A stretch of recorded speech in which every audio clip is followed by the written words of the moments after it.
ओम शांति। आज है 19 जून 2022 के अव्यक्त महावाक्य रिवाइज कोर्स है 6/4 सन 1991 और मुरली का सार है कर्मातीत स्थिति की निशानियाँ। बाबा कहते कर्मातीत स्थिति के समीप आ रही हैं। कर्म भी वृद्धि को प्राप्त होता रहता है, लेकिन कर्मातीत अर्थात कर्म के किसी भी बंधन के स्पर्श से न्यारे।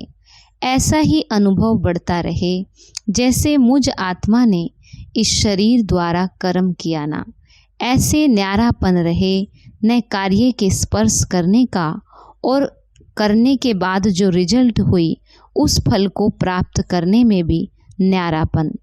कर्म का फल अर्थात जो रिजल्ट निकलती है उसका भी स्पर्श ना हो, बिल्कुल ही न्यारापन अनुभव होता रहे।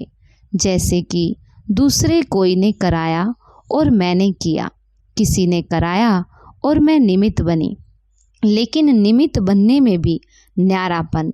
ऐसी कर्मातीत स्थिति बढ़ती जाती है। ऐसा फील होता है? पूछा बाबा ने कि क्या ऐसा फील होता है? फिर बाबा कहते महारथियों की स्थिति औरों से न्यारी और प्यारी स्पष्ट हो रही है ना। जैसे ब्रह्मा बाप स्पष्ट थे, ऐसे नंबरवार आप निमित्त आत्माएं भी साकार स्वरूप से स्पष्ट होती जाती हैं। कर्मातीत अर्थात न्यारा और प्यारा। कर्म दूसरे भी करते हैं और आप भी करते हो, लेकिन आपके कर्म करने में अंतर है, स्थिति में अंतर है। जो कुछ बीता और न्यारा बन गया, कर्म किया और वह करने के बाद ऐसा अनुभव होगा जैसे कि कुछ किया ही नहीं, कराने वाले ने करा लिया। ऐसी स्थिति का अनुभव करते रहेंगे, हल्कापन रहेगा। कर्म करते भी तन का भी हल्कापन, मन की स्थिति में भी हल्कापन। कर्म की रिजल्ट मन को खींच लेती है। ऐसी स्थिति है। जितना ही कार्य बढ़ता जाएगा उतना ही हल्कापन भी बढ़ता जाएगा। कर्म अपनी तरफ आकर्षित नहीं करेगा, लेकिन मालिक होकर के कर्म कराने वाला करा रहा है और निमित्त करने वाले निमित्त बनकर कर रहे हैं। आत्मा के हल्केपन की निशानी है। आत्मा की जो विशेष शक्तियां हैं, मन बुद्धि संस्कार, ये तीनों ही ऐसी हल्की होती जाएंगी। बाबा कहते संकल्प भी बिल्कुल ही हल्की स्थिति का अनुभव कराएंगे। बुद्धि की निर्णय शक्ति भी ऐसा निर्णय करेगी जैसे कि कुछ किया ही नहीं, और कोई भी संस्कार अपनी तरफ आकर्षित नहीं करेगा। जैसे बाप के संस्कार कार्य कर रहे हैं, यह मन बुद्धि संस्कार सूक्ष्म शक्तियाँ जो हैं, तीनों में लाइट अनुभव करेंगे। स्वतः ही सबके दिल से मुख से यही निकलता रहेगा कि जैसे बाप वैसे बच्चे न्यारे और प्यारे हैं, क्योंकि समय प्रमाण बाहर का वातावरण दिन प्रतिदिन और ही भारी होता जाएगा। जितना ही बाहर का वातावरण भारी होगा उतना ही अनन्य बच्चों के संकल्प कर्म संबंध लाइट होते जाएंगे, और इस लाइटनेस के कारण सारा कार्य लाइट चलता रहेगा। वायुमंडल तो तमो प्रधान होने के कारण और भिन्न भिन्न प्रकार से भारीपन का अनुभव करेंगे। प्रकृति का भी भारीपन होगा, मनुष्य आत्माओं की वृत्तियों का भी भारीपन होगा। इसके लिए भी हल्कापन औरों को भी हल्का करेगा। बाबा कहते अच्छा सब ठीक चल रहा है ना। कारोबार का प्रभाव आप लोगों के ऊपर नहीं पड़ता, लेकिन आपका प्रभाव कारोबार पर पड़ता है। जो कुछ भी करते हो सुनते हो तो उसके हल्केपन की स्थिति का प्रभाव कार्य पर पड़ता है। कार्य की हलचल का प्रभाव आप लोगों के ऊपर नहीं आता। अचल स्थिति कार्य को भी अचल बना देती। अब इस रीति से असंभव कार्य संभव और सहज हो रहे हैं और होते रहेंगे। अच्छा, दूसरी मुरली है 10/4 सन 1991। मुरली का सार है दिल तख्त नशीन और विश्व तख्त नशीन बनने के लिए सुख और दुख। बाबा कहते दिल तख्त नशीन और विश्व तख्त नशीन बनने के लिए सुख दो और सुख लो। बाबा कहते, आज विश्व के मालिक अपने बालक सोमालिक बच्चों को देख रहे हैं। सभी बच्चे इस समय भी स्वयं के मालिक हैं और अनेक जन्म भी विश्व के मालिक हैं। परमात्म बालक मालिक बन जाते हैं, ब्राह्मण आत्माएं अर्थात मालिक आत्माएं। इस समय सर्व कर्मेंद्रियों की मालिक हो, अधीन आत्माएं नहीं हो, अधिकारी अर्थात मालिक हो, कर्मेंद्रियों के वशीभूत नहीं हो, इसलिए बालक सो मालिक हो। बालकपन का भी ईश्वरीय नशा अनुभव करते हो और स्वराज्य के मालिकपन का भी नशा अनुभव करते हो। फिर बाबा कहते डबल नशा है। नशे की निशानी है अविनाशी रूहानी खुशी। सदा अपने को विश्व में खुश नसीब आत्माएं समझते हो। वहाँ मेरा श्रेष्ठ भाग्य अर्थात श्रेष्ठ नसीब, खुश नसीब भी हो और सदा खुशी की खुराक खाते और खिलाते भी हो। साथ साथ सदा खुशी के झूले में झूलते रहते हो। औरों को भी खुशी का महादान दे खुश नसीब बनाते हो। ऐसे अमूल्य हीरे तुल्य जीवन बनाने वाले हो, बन गए हैं या अभी बनना है। ब्राह्मण जीवन का अर्थ ही है खुशी में रहना, खुशी की खुराक खाना और खुशी के झूले में रहना। ऐसे ब्राह्मण होना सिवाय खुशी के और जीवन ही क्या है। जीवन ही खुशी है, खुशी नहीं तो ब्राह्मण जीवन नहीं। खुश रहना ही जीना है। आज बाप दादा सर्व बच्चों का पुण्य का खाता देख रहे थे, क्योंकि आप सभी पुण्य आत्माएं हो। पुण्य का खाता अनेक जन्मों के लिए जमा कर रहे हो। सारे दिन में पुण्य कितना जमा किया यह स्वयं भी चेक कर सकते हो ना। एक है दान करना और दूसरा है पुण्य करना। दान से भी पुण्य का ज़्यादा महत्व है। पुण्य कर्म निस्वार्थ सेवा भाव का कर्म है। पुण्य कर्म दिखावा नहीं होता, लेकिन दिल से होता है। दान दिखावा भी होता है, दिल से भी होता है। बाबा कहते दान दिखावे से भी होता और दिल से भी होता। पुण्य कर्म अर्थात आवश्यकता के समय किसी आत्मा के सहयोगी बनना अर्थात काम में आना। पुण्य कर्म करने वाली आत्मा को अनेक आत्माओं के दिल की दुआएं प्राप्त होती है। सिर्फ मुख से शुक्रिया व थैंक्स नहीं कहते, लेकिन दिल की दुआएं गुप्त प्राप्ति जमा होती जाती है। पुण्य आत्मा परमात्म दुआएं, आत्माओं की दुआएं इस प्राप्त हुए प्रत्यक्ष फल से भरपूर होते हैं। पुण्य आत्मा की वृत्ति दृष्टि औरों को भी दुआएं अनुभव कराती हैं। पुण्य आत्मा के चेहरे पर सदा प्रसन्नता संतुष्टता की झलक दिखाई देती है। पुण्य आत्मा सदा प्राप्त हुए फल के कारण अभिमान और अपमान से परे रहती हैं, क्योंकि वह भरपूर बादशाह है। अभिमान और अपमान से बेफिक्र बादशाह हैं। पुण्य आत्मा पुण्य की शक्ति द्वारा स्वयं के हर संकल्प, हर समय की हलचल को, हर कर्म को सफल करने वाले होते हैं। पुण्य का खाता जमा होता है। जमा की निशानी है व्यर्थ की समाप्ति। ऐसी पुण्य आत्मा विश्व के राज्य तख्त नशीन बनती है। तो अपने खाते को चेक करो कि ऐसे पुण्य आत्मा कहाँ तक बने हैं। अगर पूछेंगे कि सभी पुण्य आत्मा हो तो सब हाँ जी कहेंगे ना। है भी सभी पुण्य आत्मा, लेकिन नंबरवार है कि सब नंबर 1 है। नंबरवार है ना। सतयुग त्रेता के विश्व के तख्त पर कितने बैठेंगे? सभी इकट्ठे बैठेंगे तो नंबरवार है ना। नंबर क्यों बनते हैं? कारण एक विशेष बात बाप दादा ने बच्चों को की चेक की और वही बात नंबर 1 बनने में रुकावट डालती है।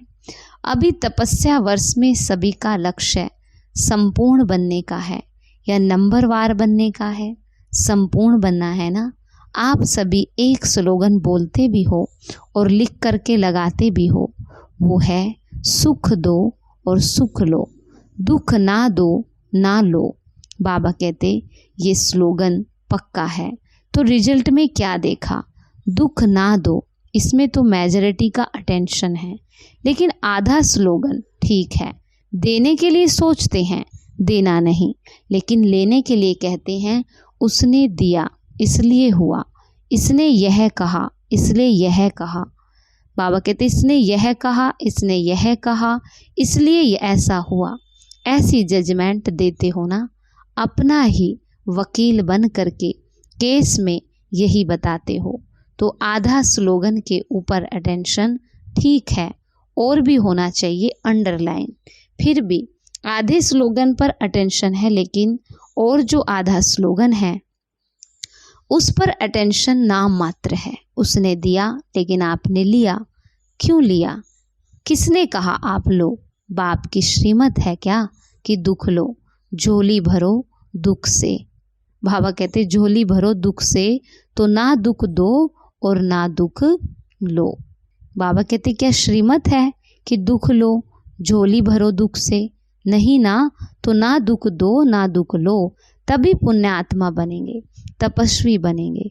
तपस्वी अर्थात परिवर्तन, तो उनके दुख को भी आप सुख के रूप में स्वीकार करो, परिवर्तन करो, तब कहेंगे तपस्वी।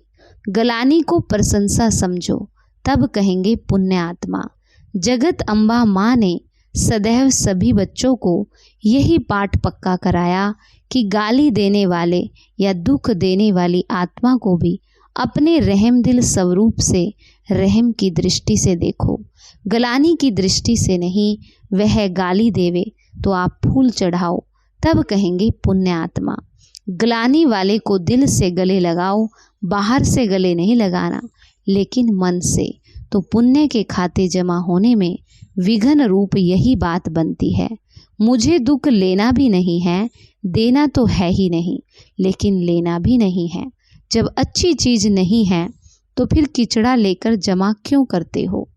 जहाँ दुख लिया, किचड़ा जमा हुआ, तो किचड़े से क्या निकलेंगे? पाप के अंश रूपी जर्म्स निकलेंगे। अभी मोटे पाप तो नहीं करते हो ना, अभी पाप का अंश रह गया, लेकिन अंश भी नहीं होना चाहिए। कई बच्चे बड़ी मीठी मीठी बातें सुनाते, रू रिहान तो सभी करते हैं ना। एक स्लोगन तो सभी को पक्का हो गया। चाहते तो नहीं थे, लेकिन हो गया। जब आप नहीं चाहते तो और कौन चाहता? जो कहते हो गया। और कोई आत्मा है, होना नहीं चाहिए लेकिन होता है, यह कौन बोलता है? और कोई आत्मा बोलती है कि आप बोलते हो? तो तपस्या इन बातों के कारण सिद्ध नहीं कर सकेंगे। जो होना नहीं चाहिए, जो करने नहीं चाहते, वह ना होना ही, ना करना ही पुण्य आत्मा की निशानी है। बाप दादा के पास रोज बच्चों की अनेक ऐसी कहानियाँ आती हैं। बोलने में इतने इंटरेस्टेड वाली कहानियाँ करके बताते जो सुनते रहो। कोई लंबी कहानी बताने में आदती है, कोई छोटी बताते, लेकिन कहानियाँ बहुत बताते। आज इस वर्ष के मिलन की अंतिम टुब्बी है ना, सभी टुब्बी लगाने आए हो ना, जबकि भक्ति में भी डुबकी लगाते हैं।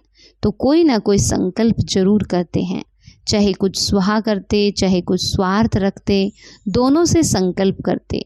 तो तपस्या वर्ष में यह संकल्प करो कि सारा दिन संकल्प द्वारा, बोल द्वारा, कर्म द्वारा पुण्य आत्मा बन पुण्य करेंगे। और पुण्य की निशानी बताई कि पुण्य का प्रत्यक्ष फल है हर आत्मा की दुआएं। हर संकल्प में पुण्य जमा हो, बोल में दुआएं जमा हो, संबंध संपर्क से दिल से सहयोग की शुक्रिया निकले, इसको कहते हैं तपस्या। ऐसी तपस्या विश्व परिवर्तन का आधार बनेगी। ऐसी रिजल्ट पर प्राइज मिलेगी। फिर कहानी नहीं सुनाना कि ऐसा हो गया वैसे। पहला नंबर प्राइज सभी टीचर्स को लेना चाहिए और साथ में मधुबन निवासियों को लेना चाहिए, क्योंकि मधुबन की लहर, निमित्त टीचर्स की लहर प्रवृत्ति वालों तक, गोडली स्टूडेंट्स तक सहज पहुंचती है। तो आप सब नंबर आगे तो हो ही जाएंगे जब देखेंगे कि किस किस के नाम प्राइज में आते हैं। टीचर्स के आते हैं, मधुबन वालों के या गोडली स्टूडेंट के आते हैं। डबल विदेशी भी तीव्र पुरुषार्थ कर रहे हैं। बाप दादा के पास प्राइज बहुत है, जितना चाहो उतना ले सकते हो। प्राइज की कोई कमी नहीं, भंडारे भरपूर है। सभी मेले में पहुंच गए। मेला अच्छा लगा कि तकलीफ हुई, बारिश ने भी स्वागत किया। प्रकृति का भी आपसे प्रेम है। घबराए तो नहीं ना? ब्रह्मा भोजन तो अच्छा मिला ना?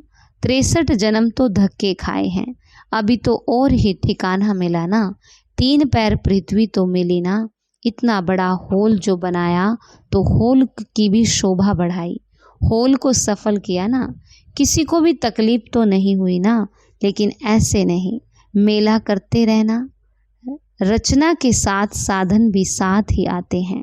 अच्छा, सर्व बालक सो मालिक, श्रेष्ठ आत्माओं को सदा हर कदम में पुण्य का खाता जमा करने वाली पुण्य आत्माओं को सदा दिल तख्त नशीन और विश्व के तख्त अधिकारी विशेष आत्माओं को सदा सुख देने और सुख लेने वाले मास्टर सुख के सागर आत्माओं को सदा खुशी में रहने वाले और खुशी देने वाले मास्टर दाता बच्चों को बाप दादा का याद प्यार और नमस्ते। रूहानी बच्चों की रूहानी बाप दादा को नमस्ते नमस्ते बाबा, गुड मॉर्निंग। शुक्रिया बाबा, शुक्रिया। दादियों से मुलाकात। बाबा कहते, बाप दादा ने देखा कि सभी महारथियों ने दिल से सबको शक्तिशाली बनाने की सेवा बहुत अच्छी की, इसके लिए शुक्रिया। बाबा कहते, इसके लिए शुक्रिया क्या करे, लेकिन खाता बहुत जमा हुआ, बहुत बड़ा खाता जमा हुआ। बाप दादा महावीर बच्चों की हिम्मत और उमंग उल्लास देख पदम गुणा से भी ज़्यादा हर्षित होते हैं। हिम्मत रखी है, संगठन सदा स्नेह के सूत्र में रहा, इसलिए इसकी सफलता है। संगठन मजबूत है ना? छोटी माला मजबूत है, कंगन तो बना है, माला तो नहीं बनी। कंगन तो है ना, इसलिए छोटी माला भी पूजी जाती है। बड़ी अच्छी तैयार हो रही है, वो भी हो जाएगी, होनी ही है। सुनाया था ना, बड़ी माला के दाने तैयार है, लेकिन दाने से दाना मिलने में थोड़ी सी मार्जिन है। छोटी माला अच्छी तैयार है, इसी माला के कारण ही सफलता सहज है और सफलता सदा माला के मणकों के गले में पिरोई हुई है। विजयी का तिलक लगा हुआ है। बाप दादा खुश है, पदम गुणा मुबारक है। निमित्त तो आप है ना, बाप तो करावन हार है। करने वाला कौन है? करने के लिए निमित्त आप हो। बाप तो बैकबोन है, इसलिए बहुत अच्छी प्रीति की रीति भी निभाई और पालना की रीति भी अच्छी निभाई। अच्छा, वरदान। अच्छे संकल्प रूपी बीज द्वारा अच्छा फल प्राप्त करने वाले सिद्धि स्वरूप आत्मा भव। बाबा कहते, सिद्धि स्वरूप आत्माओं के हर संकल्प अपने प्रति व दूसरों के प्रति सिद्ध होने वाले होते हैं। उन्हें हर कर्म में सिद्धि प्राप्त होती है। वे जो बोलते हैं वह सिद्ध हो जाते हैं, इसलिए सत्वचन कहा जाता है। सिद्धि स्वरूप आत्माओं का हर संकल्प, बोल और कर्म सिद्धि प्राप्त होने वाला होता है, व्यर्थ नहीं। यदि संकल्प रूपी बीज बहुत अच्छा है लेकिन फल अच्छा नहीं निकलता, तो दृढ़ धारणा की धरनी ठीक नहीं है या अटेंशन की परहेज में कमी है। स्लोगन है, दुख की लहर से मुक्त होना है तो कर्म योगी बन हर कर्म करो। दुख की लहर से मुक्त होना है तो कर्म योगी बन हर कर्म करो। आज का स्वमान है, मैं सिद्धि स्वरूप आत्मा हूँ। मैं सिद्धि स्वरूप आत्मा हूँ। आवश्यक सूचना है, आज मास का तीसरा रविवार है। सभी राजयोगी तपस्वी भाई बहनें साय 6:30 से 7:30 बजे तक विशेष योग अभ्यास के समय अपने आकारी फरिश्ते स्वरूप में स्थित हो विश्व परिक्रमा करते हुए प्रकृति सहित सर्व आत्माओं को लाइट माइट देने की सेवा करें। आज का अव्यक्त इशारा। बाबा कहते, जिसमें सहनशीलता का गुण है, साक्षी बन ड्रामा की ढाल को पकड़ कर रखता है, उसमें परखने वह निर्णय करने की शक्ति सहज आ जाती है। जितनी आप में सहन शक्ति होगी उतना सर्वशक्तिमान की सर्व शक्तियाँ स्वतः प्राप्त होती रहेंगी। सहन शक्ति वाले जो भी शब्द बोलेंगे वह साधारण नहीं होगा और कर्म भी जो करेंगे वो भी उसके प्रमाण ही करेंगे। अच्छा, ओम शांति।